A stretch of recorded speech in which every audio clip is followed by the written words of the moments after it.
J'ai ici, tout le dossier concernant les victimes des attentats de Nice. Vous entendez? Les victimes des attentats de Nice. L'État français, avec l'appui de magistrats, ont volé des organes sur des victimes d'attentats. Ces gens ne reculent devant rien. Non seulement un enfant qui se fait écraser sur un passage piéton, on va lui voler ses organes, certes il a 8 ans, mais là on va antidater des décès à l'endroit de personnes qui ont été écrasées par un terroriste, je précise par un terroriste, sur la promenade des Anglais. Il faut savoir qu'ils n'étaient pas morts le jour où cet accident criminel a eu lieu, mais quelques jours après à l'hôpital. Et on retrouvera, bizarrement, sur les actes de décès, les dates de l'attentat du 14 juillet. C'est désormais à l'État qu'elle demande des comptes. Cette avocate vient d'engager une procédure civile pour faute lourde au nom de l'association Promenade des Anges et de 11 victimes de l'attentat de Nice qui veulent comprendre pourquoi leurs proches décédés ont fait l'objet de prélèvements massifs d'organes.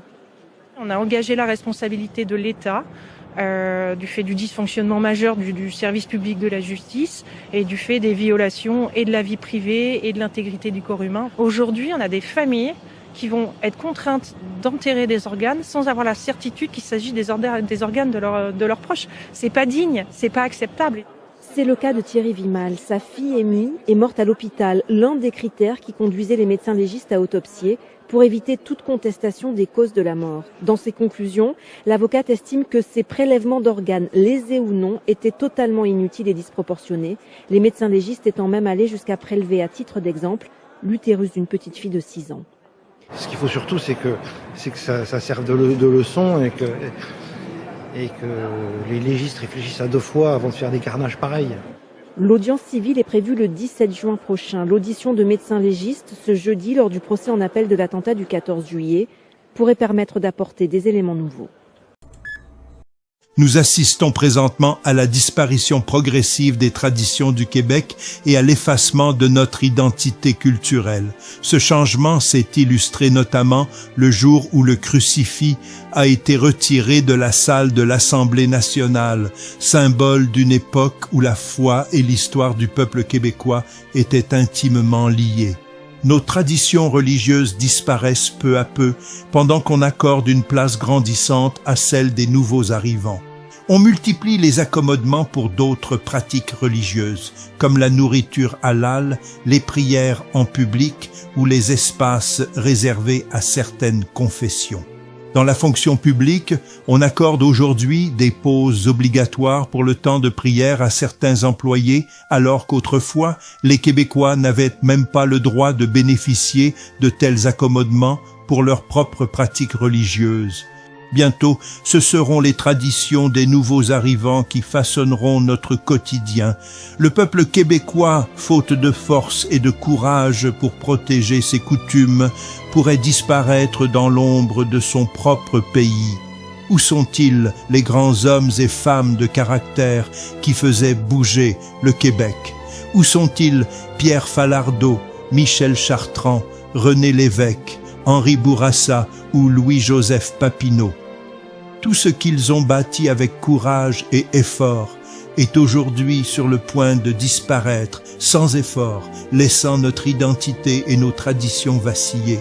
L'identité, est-ce là la véritable menace qui pèse sur les Québécois, au point qu'aujourd'hui on peine même à reconnaître la différence entre un homme et une femme?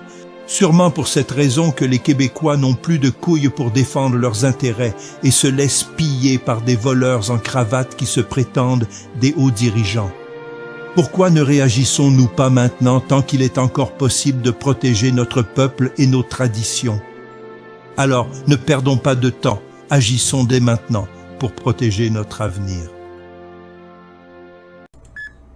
Je pense que la situation est critique actuellement. Il y a un risque pour le niveau de vie des prochaines générations avec les positions de Donald Trump. Un mot simplement sur la BBC. Si je peux me permettre, c'est pas seulement un manque d'éthique. C'était la production consciente du mensonge. Fake news. On a fabriqué un discours qui n'était pas celui qu'il avait prononcé. Donc là, vous m'emmenez que le service public britannique, Ça n'arriverait pas au Canada, je devine, de la part du service public. Of course. Mais que le service public britannique produise un mensonge, donc bascule dans la propagande, consciemment, ils savaient c'est pas une erreur qu'ils ont fait, ils savaient ce qu'ils faisaient. Look, we're gonna walk down to the Capitol, and I'll be there with you, and we fight. We fight like hell. We're gonna walk down to the Capitol, and we're gonna cheer on our brave senators and congressmen and women. Fake. Pour diaboliser un adversaire politique qu'ils n'aimaient pas, donc ils se sont dit on va créer les preuves nécessaires pour l'inculper publiquement.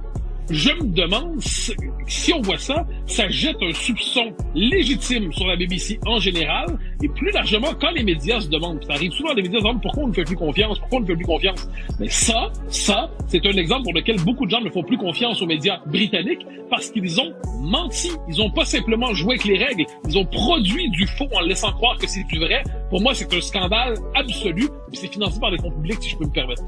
That's it. אני מאשימה אותך, בנימין נתניהו. מאשימה אותך בטבח ה7 באוקטובר.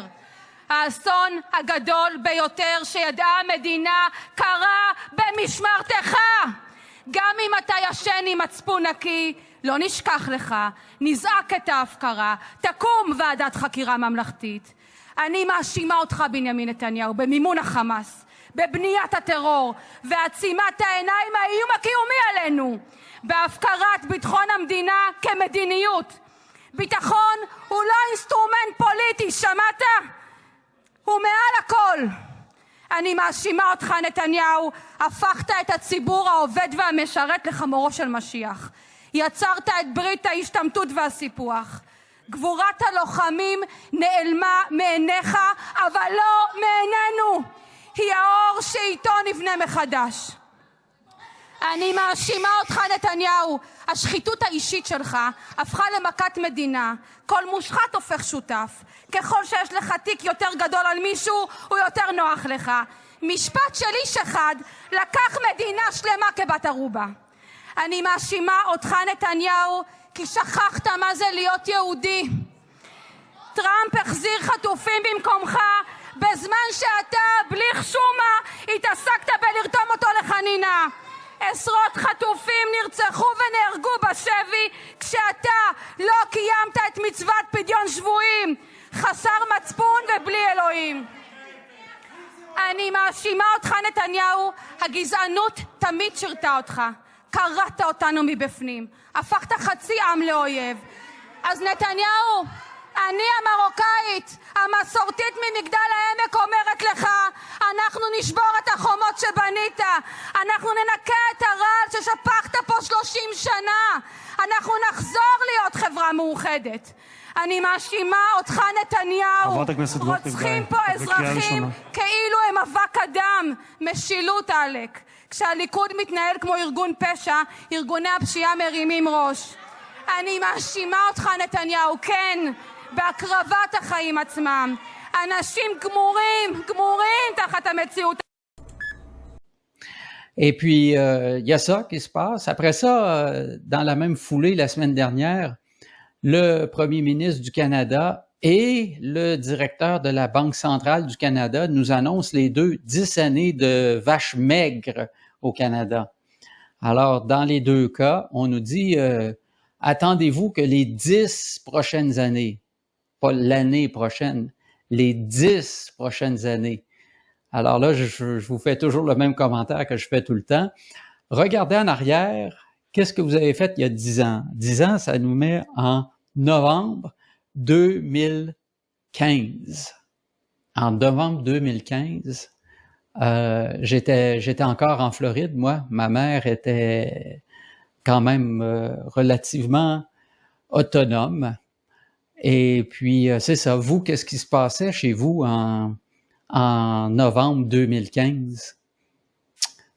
Et maintenant, qu'est-ce qui s'est passé entre ce moment-là jusqu'à aujourd'hui?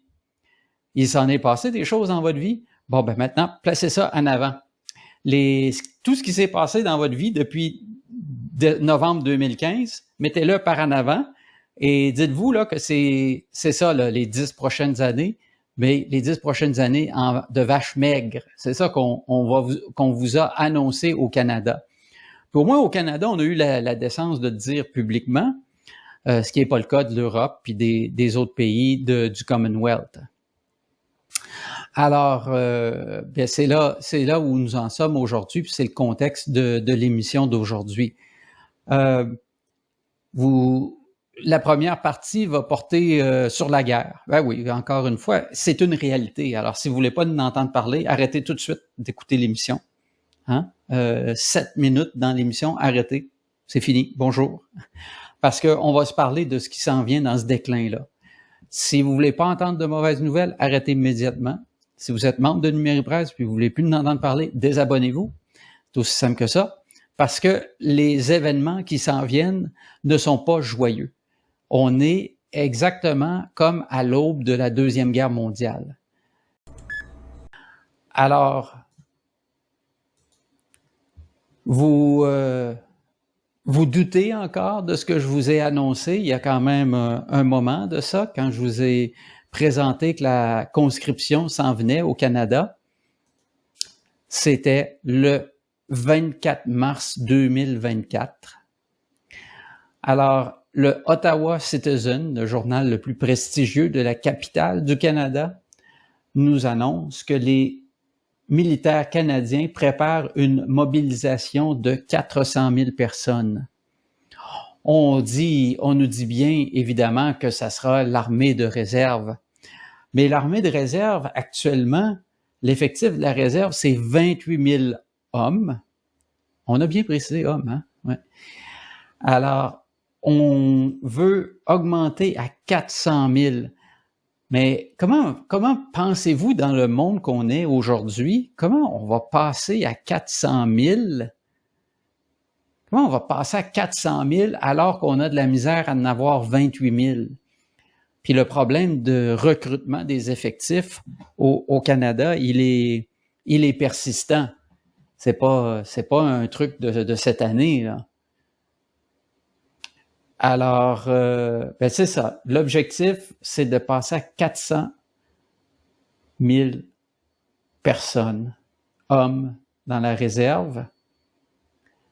On le voit ici. La directive signée par le chef d'état-major de la Défense, le général Jenny Carignan, et la vice-ministre de la Défense, Stéphanie Beck, 30 mai 2025, souligne la nécessité d'augmenter la force de réserve actuelle de 23 521 à 100 000 hommes et les réserves supplémentaires et autres de 4 000 hommes, 4 384, à 300 000.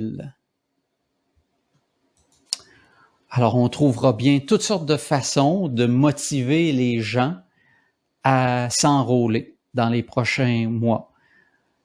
C'est pas nécessairement la conscription par la force, vous le voyez bien, mais c'est une étape de plus. C'est une étape de plus vers ça. Rappelez-vous qu'en Europe, dans les mois passés, on en avait parlé de tout ça.